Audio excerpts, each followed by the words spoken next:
Hey, Mom. I'm very sick and broken. I feel like my body is destroying itself. I can't sleep from insanely heavy coughing fits. I was coughing so hard and so nonstop, I was literally on the verge of breaking ribs. And even worse. I'm so tired of this disease. I cannot fully live and enjoy. I think I'm dying. Hi, baby. I'm so sorry. And I had a great day today. I had a lot of fun with Fred at the bowling alley. And then we had lunch at the diner with delicious pies. Mom, you know I don't want to hear anything about Fred.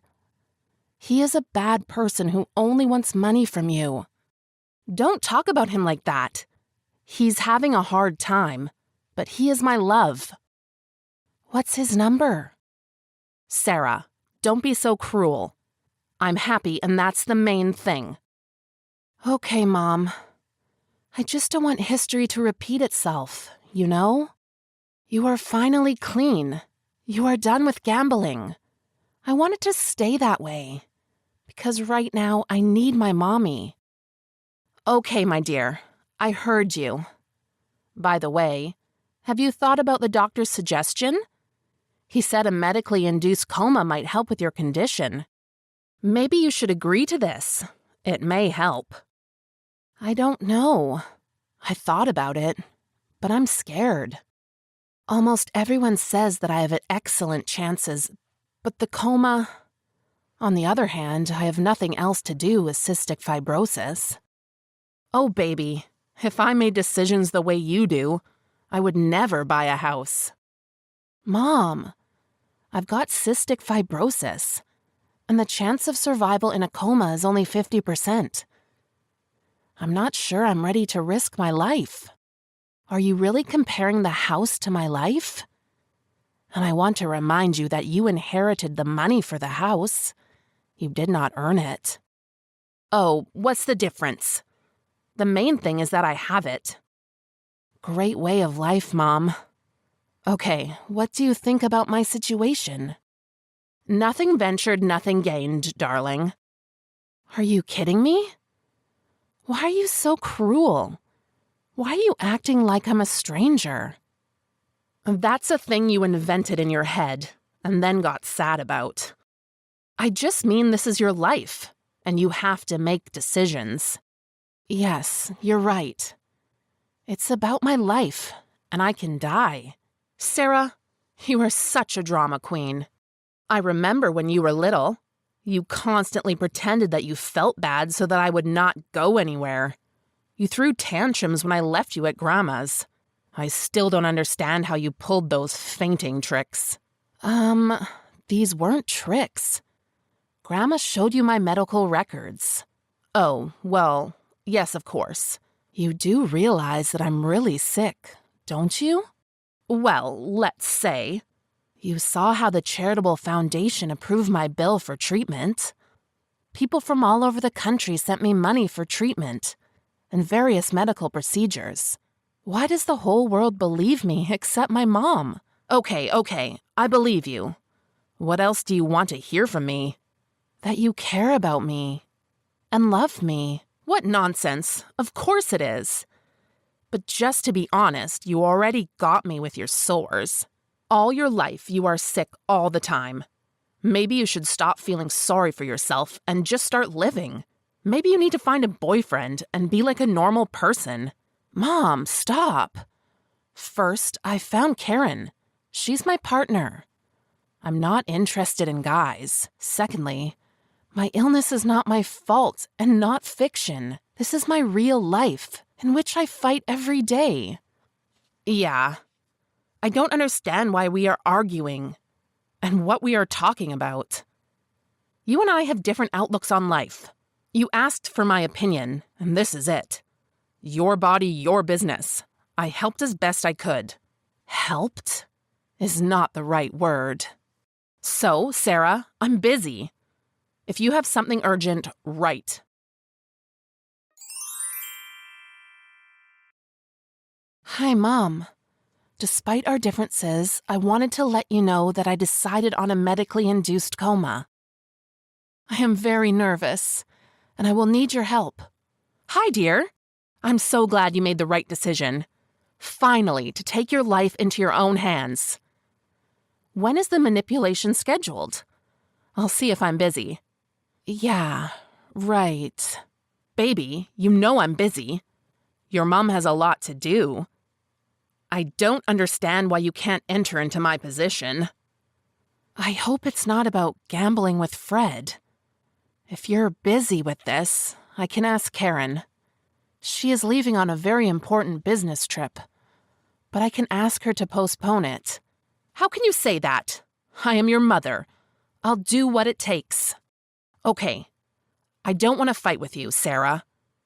You have a very serious medical procedure, and you need to stay strong and calm. Yes, I am. So what do you need?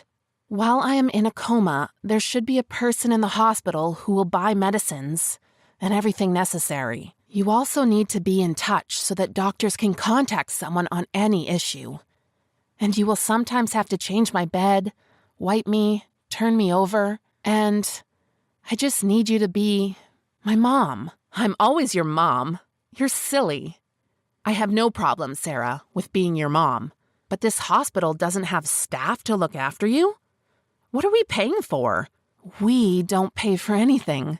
The fund pays for this. I pay only for medicines and materials. Does this mean you still have to buy your own medicines? Yeah, the fund is so-so. Don't you dare say that. They help me like no other. I'm very grateful to them. If it wasn't for the fund, I probably wouldn't exist. Okay, whatever. However, there is one small nuance here. I'm broke. Who would have doubted? I will give you my card. There is about $5,000. You can spend this money only on medicines, but do not buy anything extra. This is all my savings. I may need money for rehabilitation after a coma. Sarah, I understand this is serious stuff. And I will not waste your money on some nonsense, I bet. I hope. There is a credit limit on the card. I did not have time to turn it off. Could you do it for me, please? Of course, no problem, Sarah. Thanks a lot. See you soon. Hey, Mom. I tried to buy some food from the vending machine at the hospital, but my card didn't go through. Don't you know what's the matter? Hey, I have no idea, darling. So, if you could get to the vending, then you're already better? Yes, I'm much better. But I would like to deal with the cards. Have you spent money on anything other than medicine? Of course not. I promised you. It must be some kind of bank problem. Okay, then I'll call the bank and call back. Oh, how could I forget? I took some money off to pay your friend's hotel. You have many friends, you know. Excuse me? What have you done? What friends are you talking about? What hotels? Your friends came to visit you, but they had nowhere to stay, and I offered to rent a couple of rooms for them in nearby hotels. What kind of friends are we talking about? All my friends live in this city. Karen also came back earlier. She was here all this time. She told me that the doctors tried to get through to you, but could not. Your phone was switched off. Karen said they needed to make a decision about changing medications. They needed someone in charge. And you're gone. Oh, found someone to listen to. This Karen is bad company. I'm your mom. I know your friends better than your Karen. Really? Then tell me the names of all those friends that you resettled. And answer why you said such bad about Karen and not you, my mother. Why did she wash me? Buy medicines, make decisions. Huh? I'm not going to talk to you when you're like this, young lady. I did what's best for you. The conversation is over. The road to hell is paved with good intentions. I called the bank. I got a statement from my card. You took all my savings off the card the first day I was put in a coma. They told me you said I was dying and you need money for a funeral. How do you explain it? The chances of you surviving were 50%. I raised you all your life, and I deserve this money. I didn't know you would survive. What? Are you serious? You wish your daughter would die just to take my money? Oh, don't be dramatic. Consider I took your debt to me. Oh, really? Did the bank owe you too? Is that why you went over your credit line and spent it all clean? I needed this money. I have a life too. I wanted to have some fun.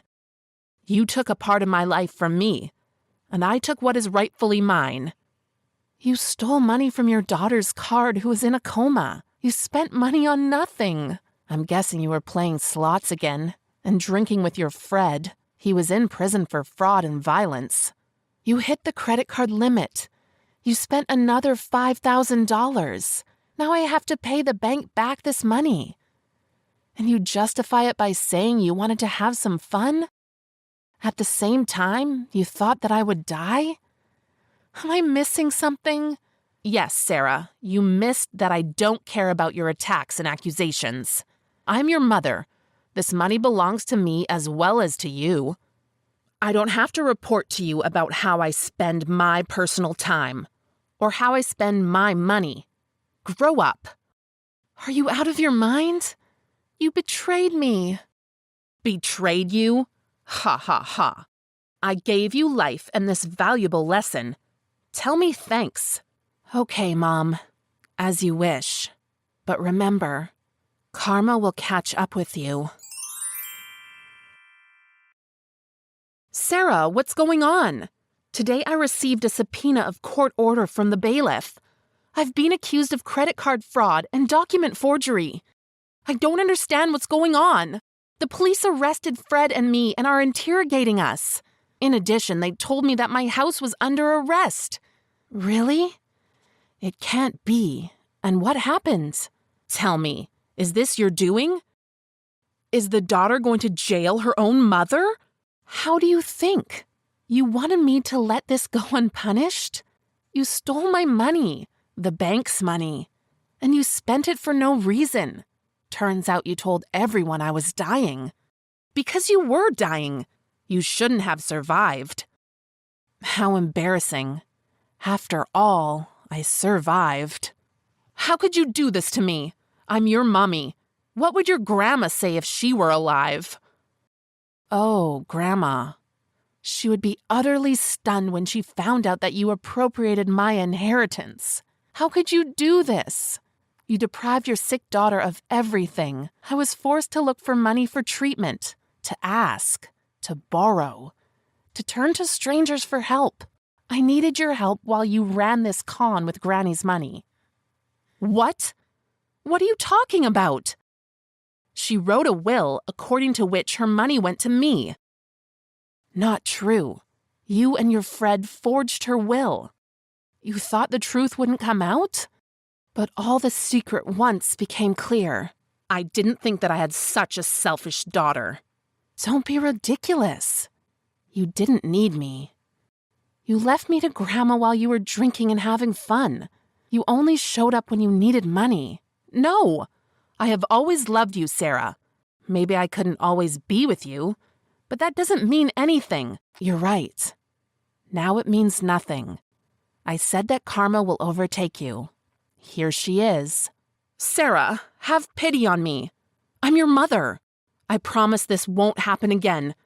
Are you going to let me go to jail? I think jail will be good for you. The best rehab from gambling cannot be imagined. Sarah, I'm begging you.